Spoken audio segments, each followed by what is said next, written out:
Twahita dufise n'undi umukwaferi ari pressure cyane ari professional cyane yitwa Jess the Baba arabikora cyane gose arahari ari ngaha nyene indani shaka kwanza manze ndamubaze ikintu cyambere ukunda akazi kuko akazi kariko kose ikintu cyambere ubanza gukunda akazi udakunza akazi kara abantu benshi bamenya n'umwuga mugabo ugasanga ntibakunda akazi kabo rero bivanye n'akazi ubukora ugomba gukunda akazi ugakora akazi ugakunze icyambere nambere ukoze akazi ugakunze bikavana n'ukuntu uvugana n'abakiriya ukuntu hambora abakiriya ibintu nk'ivyo rero abakiriya iyo bamaze kubona uzi umwuga ukawubakorera neza nta kitabuza bataza urakorera umuntu mpaka kuzana n'abantu 10 rero hari ukuntu nagiye ndamenyekana buke buke umusani batazira Otile Brown aranyiyumvira ikintu gikomeye cyane gose bro hari abakoferi baba basanzwe ari kavukire bana yaranashitse no ku ntebe wanje ndagugumwa ndavuga ati video baraza kububona kuva nagatangura gukora imashini n'ijyambere nkoze ko umustar nk'uyu yari umustar akaze urenze ubona umustar azana bodyguard nka 10 urumva nawe se ibintu biba byoroshe umuntu nubu ari ubu nyene president yonyiyumvira ati ujya mu peti ndamukeneye ankore mu mutwe nkamukora mu mutwe hama nanje nkatera imbere nyene uko nyene so je nkiri ino nari umushoferi w'amamoto ndava mu mamoto ndaja mu modoka ariko ndabona ko akazi k'imodoka ari ndashobora guhindurana kandi ubuzima bugakomeza nakuze ndi umuntu akunda akazi kose nakora niyo kabaraki kiyede n'abankunda akazi naha agaciro akazi kanje no kuvuga jewe ikintu cyatumye nshobora Nairobi cyatumye abantu bankunda nakunda akazi nkubaha akazi kanje iyo umaze kuba rero wubaha akazi kawe ibintu birashoboka jewe ikintu nishimira cya mbere akazi karantunze na nubu niko kantunze kampaye vyinshi ubu ndi umupapa niko kangiza umupapa niko kanyubakiye niko kangaburira abana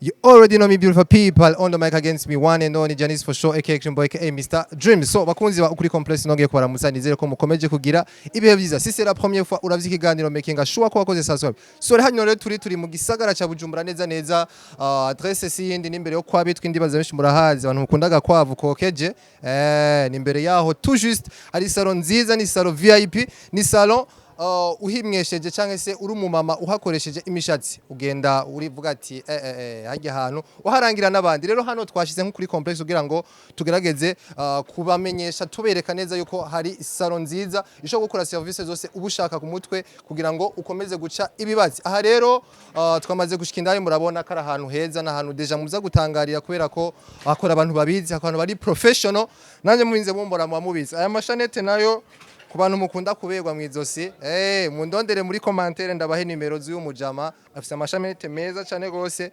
yeso rero katwinjira indani kugira ngo dushobore kuraba byinshi bigiye bitandukanye sindahindura kuri micro Janice for sure behind the camera narahinduka ni Yantare Jaden let's go yes hano rero twamaze kwishikira indani muri salon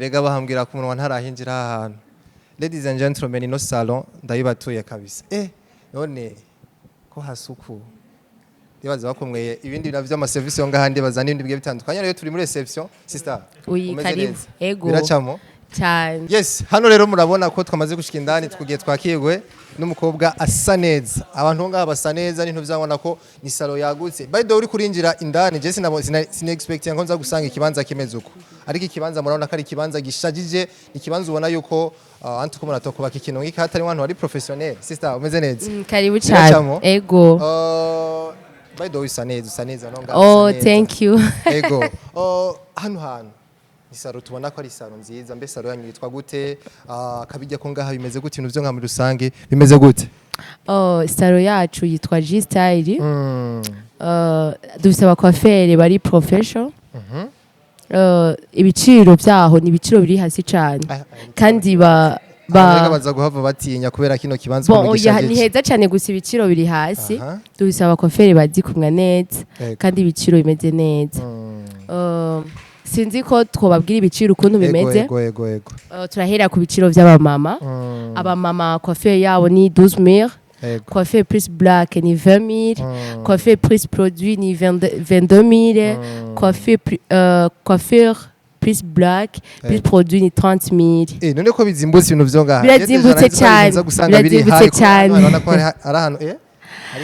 birazimbutse cyane hasa neza kame ndibaza yuko uvuye hanze ukinjira urabona difference handi hanze je ndiko ndinjye nabivuze ko navuga ati none ngiye hehe c'est exactement mise ndabona hama ku biciro by'abagabo nabo ku biciro by'abagabo abakuze ni 2000, abana ni 5000, et puis kugira ubwanwa ni 5000. Urumva ni ibiciro byiza cyane bisanzwe byo mu makati.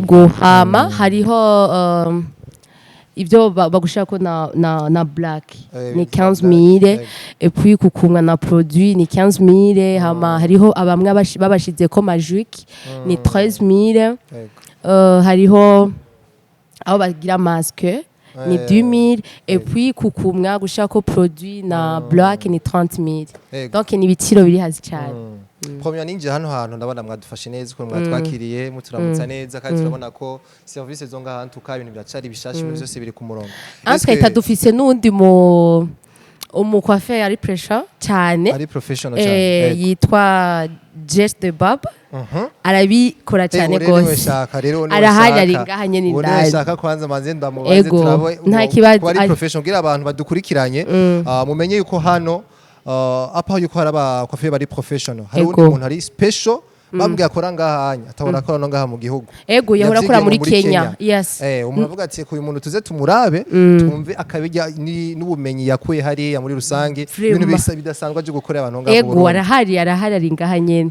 Merci beaucoup rero bandaye wakira abandi kanatwe turabe shike twakira uwo muntu. Thank you. Yes, hano rero twamaze kwivumburira wa mu coiffeur batubwiye ngo ari mu professional vya hatari tubwiye ko yakoreye mu gihugu ca Kenya. Rero tugire tuganire nawe twumve akabijya cyangwa se ubuhinga n'ubumenyi cyangwa se experience muri rusanga dusangize muri rusange experience yakuye mu gihugu ca Kenya kubera ko burya buri gihugu cyose kiba gifise ukuntu ibintu bikogwa. Maiji umeze neza? Meze fresh. Uraberewe sana papa. Asante. Sawa mzee wangu. So rero bimeze gute kuva mu gihugu ca Kenya uzanga mu Burundi gwa rugendo rumeze gute kwanza first of all? Kwa majina naitwa Jeshi the Barber, the baddest. Nimekaa kwa industry 5 years. Sasa nimefikisha kitu kama 6 years. Kubatazi cyongereza ni imyaka 6 sio bana. Maze imyaka 6 uri mu gihugu ca Kenya. Ndi kuri industry yo kogosha. Uri mu kazi ko kumwa. So navuye Nairobi. Iminsi mikeya nshitse ngaha mu Burundi. Mvuga ati nje mu gihugu canje. Yego. Nje kubandanya akazi kanje. Ndavuga ati reka nze ngahe Bujumbura ndabatemwe ibintu byiza bitagase. Yego. Urabona ko twagiye hariya turogosha abantu b'abastare bakaze. Kina DJ Shiti, kina Otile Brown, kina Carigraph. Watu kama kina Bien mnamfahamu, sijui kama mnamfahamu. Bacha bamumenya bakunda muzika muri Kenya muri rusange. Rero twaje ngahe Bujumbura, twaje kubandanya umwuga turabe ko tuzogera aho twigejeje kubera ntiturimo turasubira inyuma, turimo turatera tuje imbere. Nacane cyane. Maiji shaka umaze dusangize experience gato bivanye niyo myaka umaze uri mu gihugu ca Kenya. Ukabugarutse nga mu desk ni kintu kitumye uza nga mu Burundi ukava muri Kenya. Warugiye gukura y'ubumenyi canke nizindi rezo zatumye ugaruka nga mu Burundi? So ikintu ca mbere novuga jewe nagiye hariya bisanzwe nyene umuntu agiye kurondera ubuzima. Urabona ko abantu benshi tuguma dutembera turaba ukuntu natwe twova mu busore iki ibintu nk'ivyo natwe tukagira famille kabaho neza ibintu nk'ivyo. Uri marié cyane twatubaga abajene biyambika ata nta ngorane. Ibintu byose turagerageza buke no kuvuga Nairobi nari maze imyaka 9 hafi 10 urumva ko ari myinshi.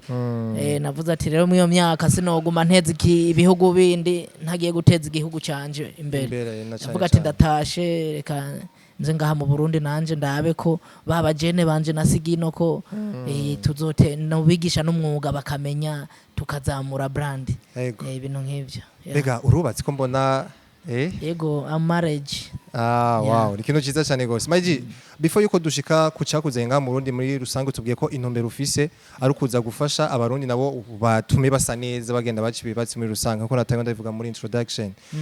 So ukiri muri Kenya.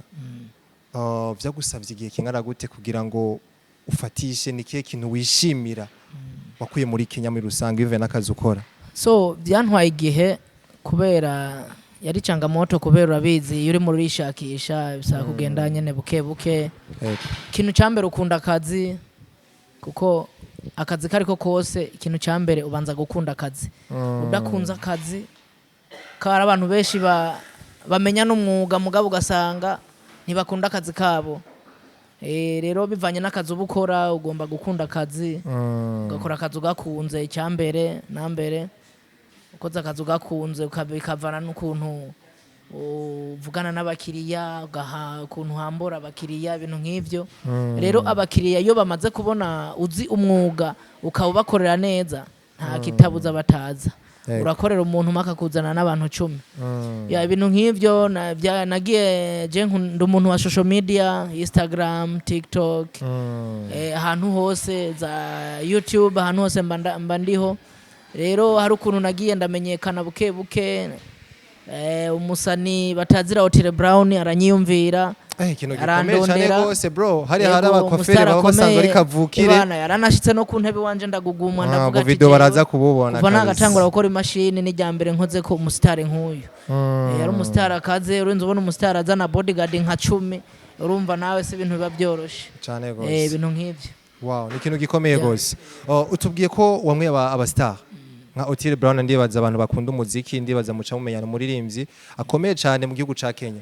Shaka kumenya vyagenze gute kugira ushobore guhura nawe mwahuye gute nindi yaguhuje nawe kuko turazi ko hari abandi bantu bari usanzeyo bakavukire nyene baho.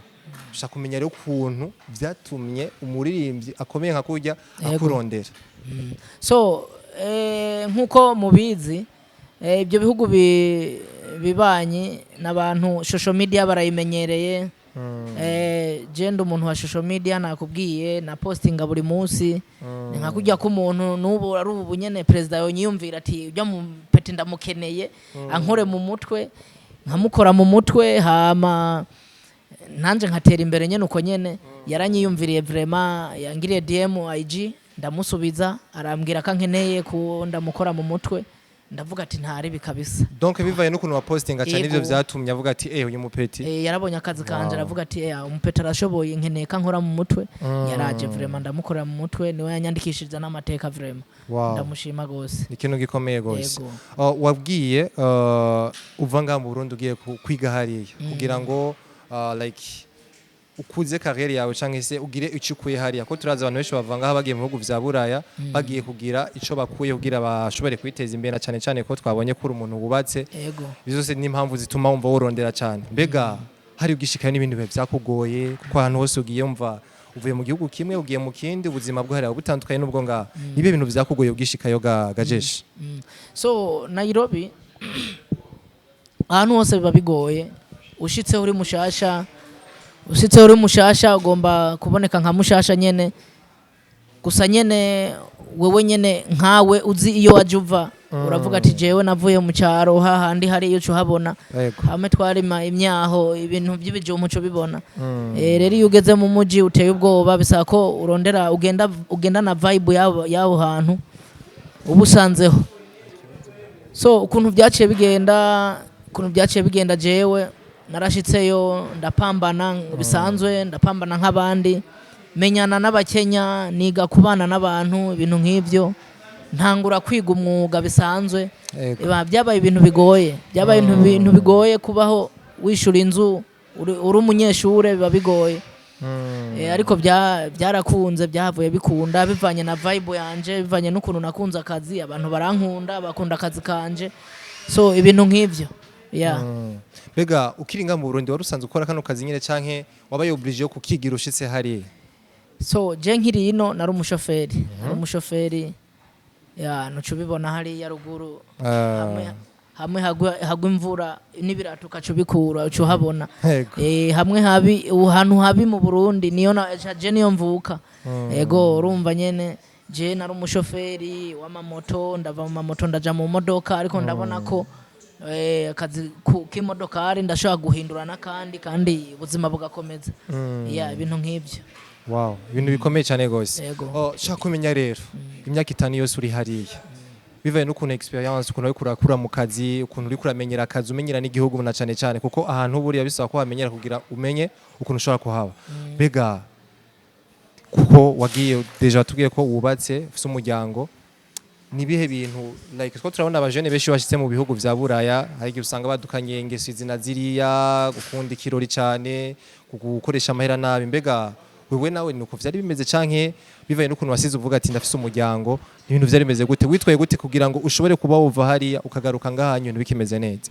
So ikintu ca mbere nyamukuru abantu benshi mpanura n'abasore hari abasore benshi bagenda hanze bakaca bibagira iyo bavuye. Jewe ikintu jewe nakuze ndi umuntu akunda akazi kose nakora niyo kabaraki kiyede n'abankunda akazi naha agaciro akazi kanje no kuvuga jewe ikintu cyatumye nshobora Nairobi cyatumye abantu bankunda nakunda akazi nkubaha akazi kanje. Iyo umaze kuba rero wubaha akazi kawe ibintu birashoboka. Yego wow, ikintu gikomeye gose. Eske ugarutse ino aha mu Burundi iyo myaka 5 yose wari uri kurakora kuko umuntu agerageje gukora actually arabona ko uri umusore uvuye gukorera amafaranga biragusa papa uranabirewe cyane gose sinzi nabikubwiye nako nibe bintu wishimira uvuga ati ibi bintu bive n'imyaka namaze muri Kenya ibi ni ibintu nishimira cyangwa se ndafise iterambere mu buzima bwa misi yose niteje imbere kubera imyaka namaze muri Kenya? So jewe ikintu nishimira cya mbere kazi karantunze na nubu niko kantunze kampaye vyinshi ubu ndi umupapa niko kangize umupapa niko kanyubakiye niko kangaburira abana so nta mpamvu ntoreka kugakunda. Yego mfise n'ibintu byinshi sino bivuga ngo ndabimare ni byinshi naguze kwaka kazi kanje nyene ko kogosha. Ubu no kuvuga ni miliyoni 10 ntizogufunga? Oya niyo zoba nkijana ntizomfunga kabisa. Yego meze neza cyane. Ikintu gikomeye gose. Bega muhira ndavuga nka mama sinzi ko ofise nk'abavyeyi cyangwa se abantu muri famille bivaye n'ukuntu bwa mbere bagufata n'agaciro bubaguha. Eske kuri umujene cyangwa se uri umusore ugakorera amafaranga hari yindi image biguha cyangwa se hari kindi cubahiro biguha mu muryango cyangwa se muri societe? Kameme ndo mupapa ndafise abana ashitse muhira uzumva daddy papa urumva ico ni cyubahiro kwanza cya mbere jewe nyamukuru ebana respect kuko ndashika muhira nkumva umwana arampamagaye ibintu nk'ivyo ebana umva nerasiyo nyene iva ngaha nyene mu kogosha kwacu mu maboko yacu so irifo yuko rero duha agaciro akazi kacu nitwaha agaciro akazi kacu ibintu byose bizokunda. Bega nk'aba jeune muri rusange bariko baraba kino kiganiro bivanye n'akazi ukora ukuntu wagatanguye tumba ko wahereye mu buzima butandukanye bega ni ibihe bintu ushobora kuhanura abantu bagikengera ubuzi avuga ati ngo je sishobora gukora kano kazi ku mpamvu yuko ntigakora abantu ngo biyubashye canke abantu bize amashure bega nihe mando nabo bantekerera gajeshi? So ikintu novuga ku basore ku bajene ku muntu wari we wese mu papa akuka akazi ntikaraba ngo uri umupapa ngo uri umusore oya akazi kose bivana wewe n'uburyo ugakoramwo. Urumva ikintu nohanura abajene no gukora bakoranye isuku ko jewe ukuntu urona ukumbona je ndatonda nambaye guca nyene kandi nk'umuntu aje akabona ukuntu nambaye arashaka kunkunda bivanye na vibe yanje ukuntu nambaye ukuntu tuganira ukuntu ndamuganiriza urumva ibintu nk'ivyo. So ikintu impanuro nyamukuru nobaha no gukunda akazi ico nico cya mbere gukunda akazi no kubaha akazi ibintu nk'ivyo ko hariho nk'abantu benshi mukirara gutelefona jeshi ndakeneye ko unyogosha saa 2 saa 3 aca wizira saa 6 urumva umukoseye ibintu nk'ivyo.